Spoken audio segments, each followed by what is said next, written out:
বাড়ি ফেরার পথে সদরঘাট লঞ্চ টার্মিনালে মর্মান্তিক দুর্ঘটনা ঘটেছে। খায়ের বাস ট্রেনের দুর্ঘটনার বিষয়ে আমাদের বিস্তারিত জানাবেন। দৌলতদিয়ার দুর্ঘটনার পর এবার চট্টগ্রামের সীতাকুণ্ডে দাউ দাউ করে জ্বলে উঠল আন্তনগর চট্টলা এক্সপ্রেস। প্রশ্ন থেকে যাবে আমার ভাইয়ের রক্তে রাঙানো ঈদ আমরা কিভাবে ভুলি।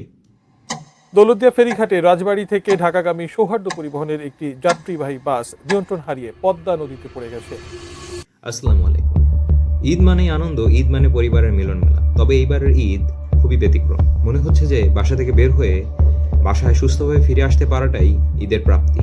তবে ঈদকে কেন্দ্র করে বাংলাদেশের সড়কে যেন নেমে এসেছে মৃত্যু মিছিল। সূচনা যেন শুরু হয়েছে সেই বাগেরহাটের রামপাল থেকে, যেখানে বর কনে সহ 18 জন নিহত হয়েছে। তারপর থেকে ঈদের এই 8-9 দিনে সড়কে ঝরে পড়ল 204-এর অধিক প্রাণ। ঈদের আগের দিন সদরঘাট লঞ্চ দুর্ঘটনায় ঝরে পড়ল তৎক্ষণাৎ তাজা 2 প্রাণ। ঈদের দিন রাত্রেবেলা কুমিল্লায় রাত 3টায় বাস ট্রেন সংঘর্ষে নিহত 12, আহত 10। এই সকল ঘটনার তীব্রতার মধ্যে দিয়েই দৌলতদিয়া ফেরিঘাটে বাস ডুবি এবং সেখানে নিহত বেড়ে 26। মানুষের লাশ এখন একটি সংখ্যা মাত্র শুধু। প্রত্যেকটা দিন যেন একটা নতুন দিনের সূচনা নয়, যেন বেঁচে থাকার লড়াই। কারণ কখন কি ঘটে যাবে কেউ জানে না, যেটা আবারও প্রমাণ করে গতকালকের চট্টলা এক্সপ্রেসে সকালবেলা আগুন লাগার মাধ্যমে।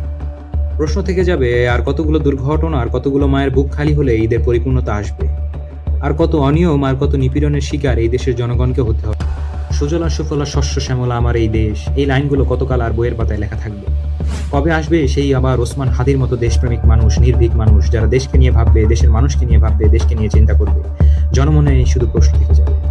তারপরও আল্লাহর কাছে এই প্রার্থনা এবং আবেদন, সবাই যেন এই ঈদ শেষ করে সবার কর্মস্থলে ভালোভাবে ফিরে যেতে পারে।